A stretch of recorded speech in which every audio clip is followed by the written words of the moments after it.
网上围绕本次航展的消息众多，尽管珠海航展名义上是个航展，但海陆空各式装备却在各个展厅登场，本质上已经算得上是一个综合性的防务展。而在航展的最后一天，有外媒却注意到，中国船舶集团在航展的几天时间里，前期还是在展示各类的无人作战艇和一些潜航器，但到了最后一天，却是直接将我军现役的战略核潜艇094型直接曝光在了众目睽睽之下。从曝光出来的核潜艇模型来看，一直备受西方国家关注的我国这款深海护国神器，配置了12个导弹发射孔，也就是说，单次作战094型能够最多携带12枚搭载核弹头的潜射型弹道导弹。而一些细心的军事评论员也提到，这个094型的模型还是早期版本，与我国在2021年4月23日服役的长征18号094型还有些许差距，但可以肯定的是，都应该会支持搭载神龙见首不见尾的巨浪系列导弹。要知道，这种战略核潜艇往往都是一个国家核保护伞的核心关键之一，是三位一体核战略中摊牌的最后一环。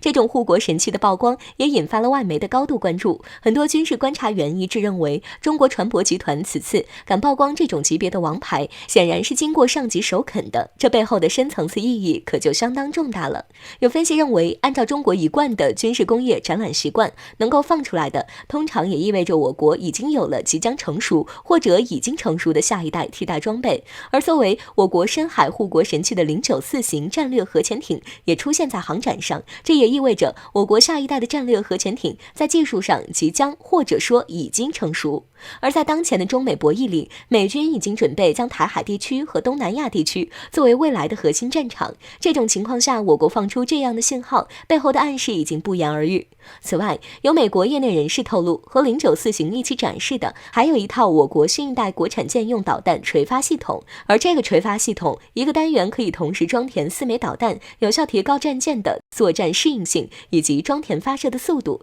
这个属性特点很难不让人联想到055大区上的垂发系统，而将这种一线系统拿到航展上出售，是否意味着我国的垂发系统已经有了成熟的下一代技术呢？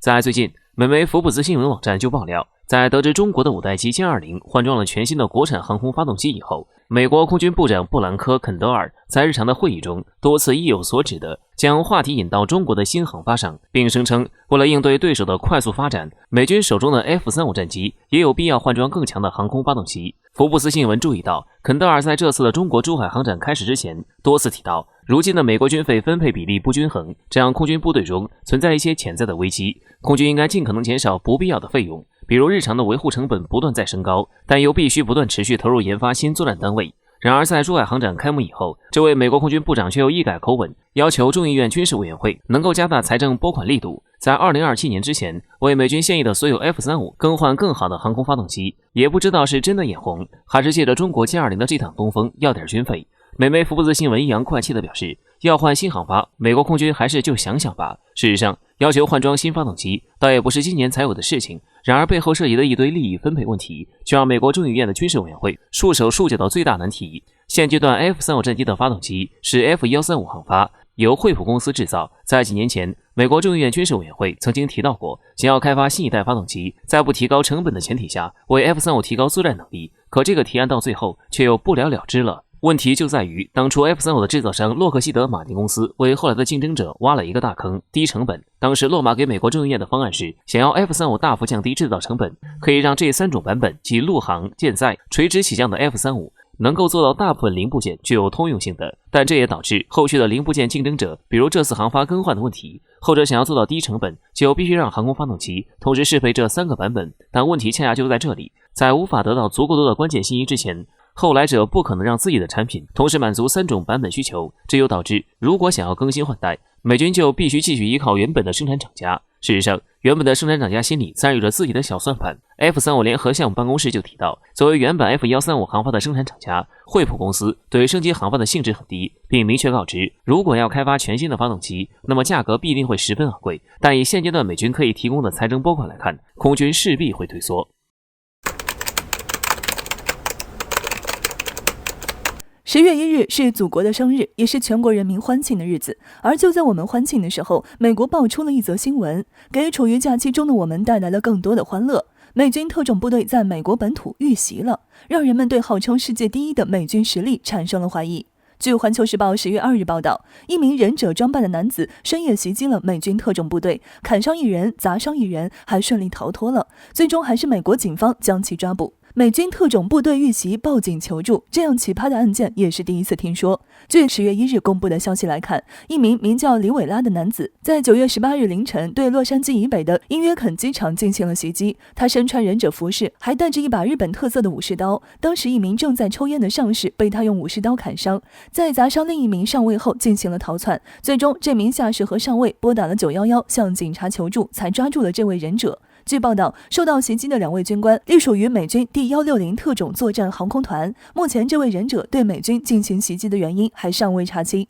外界对此进行了多番猜测，有分析人士指出，这次袭击事件很可能和日本有关。要知道，近年来日本国内对美国非常的不满，特别是驻日美军让日本民众觉得非常的屈辱。在日本驻扎的美军士兵有着特殊的地位，根本不受日本的约束，反而日本还要为他们提供庞大的费用。所以这次袭击美军的行动很可能是来自日本民间的报复行为。还有一种说法是美国自己人干的。出于对拜登政府的不满，自拜登就任总统以来，美国国内变数不断，坏消息接踵而至。要知道，拜登自上台之后，支持率一降再降，美国民众希望通过这种方式来表达对拜登政府的不满。不管是哪种原因，美军特种部队军官能被一名忍者摸进基地，弄伤2人，还能毫发无伤的逃脱，这不得不让人怀疑美军的真实战斗力。难道这就是号称世界第一的美军？这么一想，美军在阿富汗撤军的原因就呼之欲出了。苦心经营数十年，花费无数，最终黯然离场，可以说是美军近几十年来最大的失败。笔者认为，这也很可能是一个巧合，这跟美军士兵在本土警惕性不高有着很大的关系。